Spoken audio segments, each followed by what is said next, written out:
What's going on, everyone? Rachel West here, along with Rick Stroud and Joey Knight, here to recap that win over the Eagles on Thursday Night Football last night, guys. And Joey, I'm going to start with you talking about the star of the night last night who broke out, Leonard Fournette. He's really come on here the last couple of weeks, especially last night. Just how important has that been and the emergence of the run game as a whole for this team? Oh, it's been huge. It was not too many weeks ago we were talking about that log jam at tailback between Leonard Fournette and Ronald Jones and Giovanni Bernard and Keyshawn Vaughn. And now, without question, today, Leonard Fournette is the workhorse. He is the three down back. He's the every down back for this team. Last night against Philadelphia, his third consecutive game of at least 100 total yards, 81 yards rushing. He's just getting the blue collar yards. He's a downhill, big, durable, punishing back. But even more important than that, he's become a trustworthy target for Tom Brady. This time last year, we were really questioning his ability as a pass catcher. He was kind of a liability in that area, and you wondered how much Tom trusted him. Now there's no question of that. Today, Leonard Fournette is the fourth leading receiver on this team. Last night, 6 catches on as many targets for 46 yards. And, we can speculate how much Tom Brady's thumb was hurting him, but he had a lot of short dink and dunk passes, and 6 of them were to Leonard Fournette. So, you could argue he was the MVP last night on offense, and he's become, again, a very trustworthy target for Tom Brady and the workhorse for this team. Yeah, between playoff Lenny, regular season Lenny, football Lenny, I think he's picked up as many nicknames now as he did yards last night. But Rick, going over to you now. Last night, solid win as a whole, but they did kind of let Philly back into it at the end there. And all of them keep saying how we still haven't played our best football yet. So what is it going to take for them to really bring it to that next gear and play their best football? Well, Rachel, I think they got to get healthy. I still think this is a beat-up football team. They lost Richard Sherman early in that game. Not a surprise that a guy coming off his couch playing 3 games in 12 days has a hamstring pull. And so, you're using D. Delaney quite a bit. I know Pierre Desir is another guy that they use in some nickel situations. So they're rotating a lot of players in there, and there was really no excuse for them. I think their execution on offense dropped off a little bit, and they got some pass interference penalties. I mean, 2 of their touchdowns were 45 and 50-yard pass interference penalties set up by that. So they've got to clean some things up. It was a play or two. They certainly had control of that game, 28-7. It shouldn't have been as close as it was. But I do think that they haven't played their best just yet because they're a beat-up football team. And this was the end of a long, sort of a compressed stretch of games. I mean, 3 games in 12 days in the National Football League takes its toll. And I think you saw that probably at the end of that game.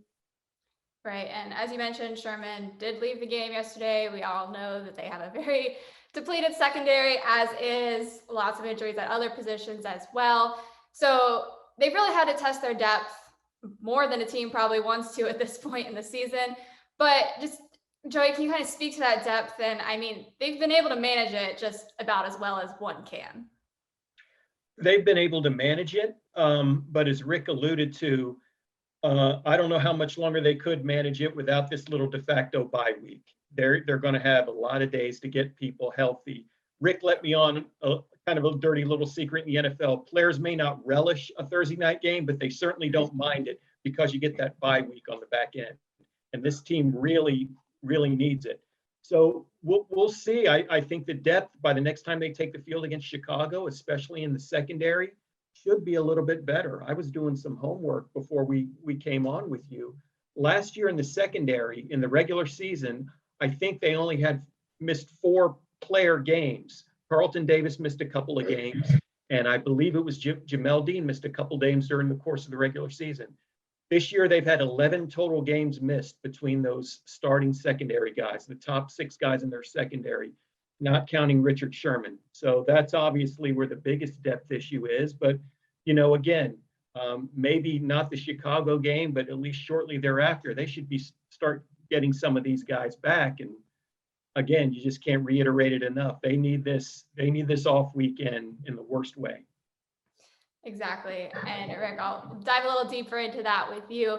October 24th is their next game, so they do have all of this rest. Just in what way specifically is that going to be so beneficial, and what's the most beneficial part about that? I mean, it's getting players back. I think had this been a Sunday game and not a Thursday night game, Bruce Arians said they'd have had a couple of them, I think, including Antoine Winfield Jr., who's, coming off the concussion protocol, probably pretty close as well with Rob Gronkowski. He's certainly another guy that they miss on offense, even though Brady has played very, very well. And we saw O.J. Howard emerge really for the first time this year with 5 or 6 catches. And so, again, it's very interesting to me that, and Devin White said this, they're winning games. They're 5-1. And when we go back and we look at this season, no one's really going to remember, it was a 6-point win and not a 14-point win, on the road on a Thursday night, game. So I think that, as they stack these wins and get guys back healthy, that's going to be the biggest thing. That they'll have these 4 days off.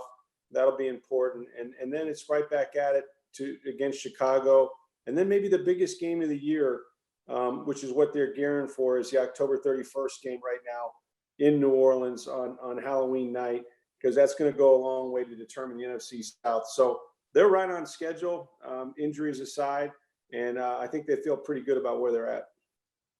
Yep, they're proving that a win is a win. Doesn't matter how you get it, just matters that you do.